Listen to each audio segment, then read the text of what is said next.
محمد شفیق سالک، bureau chief daily اب تک news. آج ہم ڈیلی اب تک کے پروگرام ایک شخصیت 10 سوالات کے ساتھ مل رہے ہیں پروفیسر محمد ندیم سے، جو ایک ریاضی کے استاد ہونے کے ساتھ ساتھ ہسٹری پہ گہری نظر رکھتے ہیں۔ تو انہوں نے چوائس کیا ہے ہسٹری کے حوالے سے اپنے ضلع کو، تو آئیے قصور کے حوالے سے ان سے جانتے ہیں۔ جی پروفیسر صاحب السلام علیکم۔ جی میرا نام محمد ندیم ہے، میں قصور کالج میں اسسٹنٹ پروفیسر ہوں میتھمیٹکس کا۔ اس کے ساتھ ساتھ میں جو ہے قصور کی تاریخ کے حوالے سے کچھ کام کر رہا ہوں، تو یہ جو ہے آج کل چیزیں ہیں۔ جی آپ تاریخ میں یہ ہسٹری میں کیسے آئے؟ پہلے تو میں نے جو ہے میتھ کی ہسٹری کو پڑھنا شروع کیا، تو اس کے بعد جنرل ہسٹری کو میں نے اسٹڈی کیا، لیکن جب میں نے قصور کی ہسٹری کو پڑھنا شروع کیا تو مجھے پتہ چلا کہ اس کے اندر تو بہت زیادہ گیپس ہیں، کہ یہ انٹرسٹنگ چیزیں ہیں جو چھوڑ گئے ہیں۔ صرف حکمرانوں کی تاریخ ہے قصور کے حوالے سے بھی، اور عوام کی تاریخ جو ہے اس سے حذف ہے۔ تو میں نے سوچا کہ کیوں نہ اپنے طور پہ اس کو جو ہے اس کے اندر کھوج کی جائے، تو تقریباً 4-5 سال سے میں اس پہ ریسرچ کر رہا ہوں۔ جی پروفیسر صاحب آج کل آپ کیا کر رہے ہیں ہسٹری کا؟ ہاں جی، آج کل ہسٹری کے حوالے سے میں سوچ رہا ہوں کہ ایک کتاب لکھی جائے، تو اس کے لیے میں جو ہے مختلف جگہ سے قصور کی جو تاریخ ہے اس کا ڈیٹا کلیکٹ کر رہا ہوں، پرانی اخباروں سے، پرانے جو لوگ ہیں، اورل ہسٹری جو ہے ان سب کو میں کر رہا ہوں، اور اس کو فیس بک پہ بھی ایڈوانس میں دے رہا ہوں، لیکن ان شاء اللہ تعالیٰ عنقریب اس کو جو ہے میں ایک بک کی شکل میں جو ہے مرتب کرنا چاہوں گا۔ جی پروفیسر صاحب آپ بتائیے گا کہ آپ نے قصور کی قدیم تاریخ کو بھی دیکھا، جدید تاریخ کو بھی دیکھ رہے ہیں، تو اس میں سب سے بڑا حکمران کون سا گزرا ہے؟ قصور کا اگر آپ دیکھیں تو سب سے بڑا حکمران جو ہے وہ 18 سینچری میں نواب حسین ہیں، جس نے قصور کو آزاد ریاست ڈکلیئر کروایا۔ مغل امپائر سے اس نے بغاوت کر دی، اور یہاں پہ جو مغل آفیسر تھے ان کو یہاں سے اس نے بھگا دیا، اور قصور پہلی اور آخری دفعہ جو ہے وہ انڈیپینڈنٹ اسٹیٹ جو ہے وہ بن گیا۔ اس کی وفات کے بعد جو ہے قصور کی جو اسٹرانگ جو تھا وہ نہیں رہا، اور سکھوں نے یہاں پہ کافی حملے شروع کر دیے۔ تو ہم کہہ سکتے ہیں کہ نواب حسین خان جو ہے کی زندگی میں کوئی بھی حاکم جو ہے وہ قصور کی طرف جو ہے وہ نہیں دیکھ سکا۔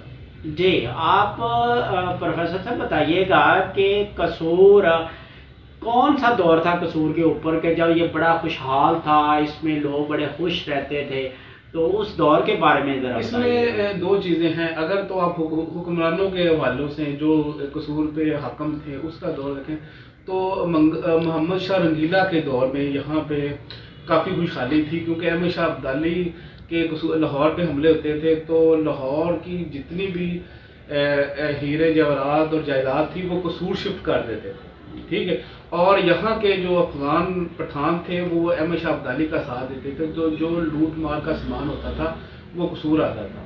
چنانچہ یہ آپ جتنے بھی جدید کوٹ دیکھتے ہیں یہ اسی دور کے بنے ہوئے ہیں، کوٹ قدیم کوٹ، عثمان ہاں، اندرون کوٹ، یہ جتنے بھی کوٹ ہیں یہ محمد شاہ رنگیلے کے دور میں بنے۔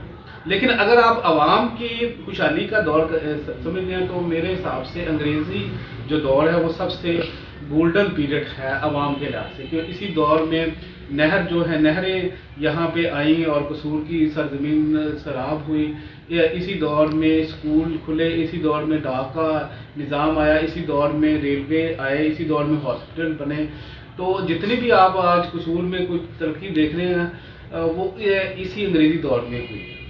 اچھا، تو آپ کے نظر میں کوئی بدترین دور بھی رہا ہے قصور کے اوپر؟ جی قصور کا جو بدترین دور ہے وہ میں سمجھتا ہوں سکھ پیریڈ ہے۔ یہ رنجیت سنگھ کے دور سے 1807 سے لے کر 1800 آپ سمجھ لیں 49 تک، 1849 تک ہے۔ اس دور میں مسلمانوں پہ یہاں پہ پابندی تھی کہ وہ گائے کا گوشت نہیں کر سکتے تھے، گائے کو ذبح نہیں کر سکتے تھے، پلس اونچی اذان نہیں دے سکتے۔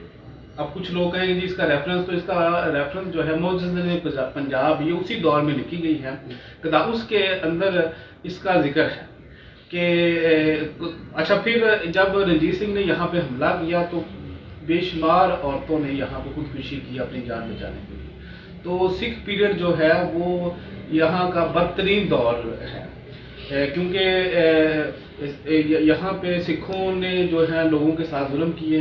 جیسے میں نے پہلے بھی بتایا کہ یہاں پہ اذان آپ نہیں دے سکتے تھے اونچی آواز میں، گائے کا گوشت، گائے کو ذبح نہیں کر سکتے. جی پروفیسر صاحب بتائیے گا کہ قصور میں کوئی بہترین آفیسر بھی یہاں گزرا ہے کہ اس کے خوشحالی کے لیے اس نے کام کیا؟ جی اس میں 2 آفیسر ہیں. ایک تو آپ جانتے ہیں شہین جبار صاحب ہیں، انہوں نے کافی کام کیا ہے، یہ تو سب جانتے ہیں. لیکن ایک ڈی سی جبار صاحب، لیکن ایک اور ایس ڈی ایم گزرے ہیں اسٹیل، مسٹر اسٹیل. یہ 1876 میں یہاں پہ آئے تھے اور 1890 تک رہے. تو اس کے دور میں بڑے خوشحالی کا یہ پیریڈ تھا. اس کی بیوی بھی اس کے ساتھ تھی، یعنی اسٹیل. وہ ایک اچھی رائٹر تھی، اس نے یہاں پہ جو ہے بے شمار ناول لکھے ہیں، وہ بڑے مشہور ہوئے ہیں. اور انہوں نے بچیوں کے لیے علیحدہ اسکول بنائے.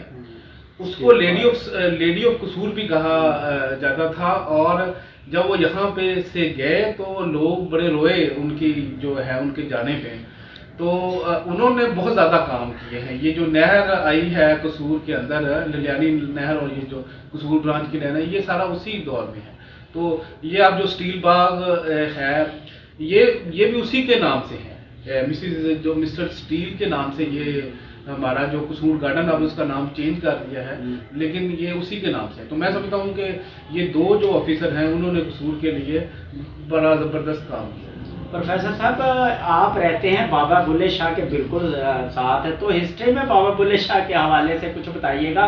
دنیا بھر کے لوگ یہاں زیارت کرنے آتے ہیں. جی بابا بلے شاہ کے حوالے سے جو بھی لکھا گیا ہے وہ قیاس پہ لکھا گیا ہے. اب یہ سمجھ لیں کہ بابا بلے شاہ کا جو پہلا ریفرنس ہے وہ 1838 میں ملتا ہے، جبکہ آپ کی وفات جو ہے وہ 1757 میں ہوئی ہے. یعنی آپ یہ سمجھ لیں کہ 70-80 سال کے بعد ان کا ذکر ملتا ہے. وہ بھی جب رنجیت سنگھ دربار کے اندر آتا ہے تو وہ اپنے جو ہسٹری کے ان کا جو ڈیلی کا ہے شیڈیول جو روٹین میں لکھا جاتا ہے، کرونیکل جو ہے، اس کے اندر یہ ذکر ہے. اس کے بعد 1890 میں یہاں پہ ایک انگریز ایک سکھ سنیارا ہے پریتم سنگھ، اس نے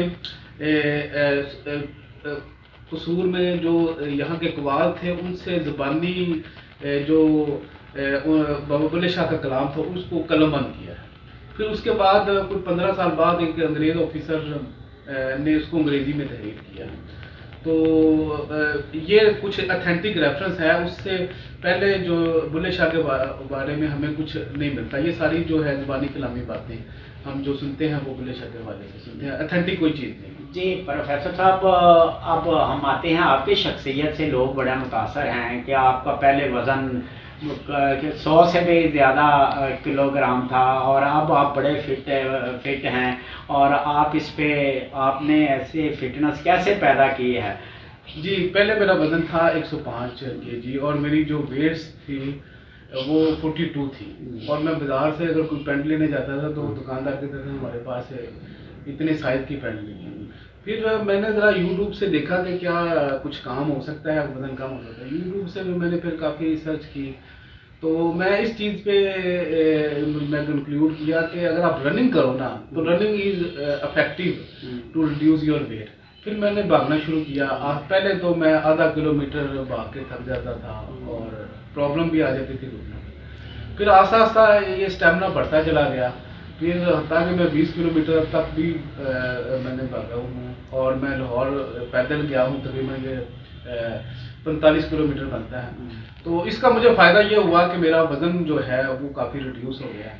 آج کل میں ذرا باڈی جو ہے تھوڑی سی مسکولر کرنے کی کوشش کر رہا ہوں، کوئی 6 پیک بنے تاکہ یہ جو ینگ جنریشن ہے جو جن کا وزن ہے وہ موٹیویشن لے کہ اگر اس عمر میں 6 پیک بن سکتے ہیں اور وزن کم ہو سکتا ہے تو وہ کیوں نہیں فٹ رہ سکتے. جی پروفیسر صاحب آپ اپنے تجربات کی روشنی میں ہمارے ناظرین کے لیے کوئی پیغام دیں. میں نے یہ دیکھا ہے کہ لوگوں کی نا تاریخ کے اندر انٹرسٹ بالکل ہی نہیں ہے. وہ سمجھتے ہیں کہ یہ ڈیڈ سبجیکٹ ہے، اس سے کچھ نہیں ہے. حتیٰ کہ جو پڑھے لکھے لوگ ہیں اور جو ہسٹری کے استاد ہیں مدد سے، وہ بھی ان کا بھی کوئی خاص انٹرسٹ نہیں ہے. حالانکہ history is a very living subject کہ اگر آپ نے فیوچر کا کچھ اندازہ لگانا ہے تو آپ کو ہسٹری کا پتہ ہونا چاہیے. ابھی یہ جو وبا ہے جو ہے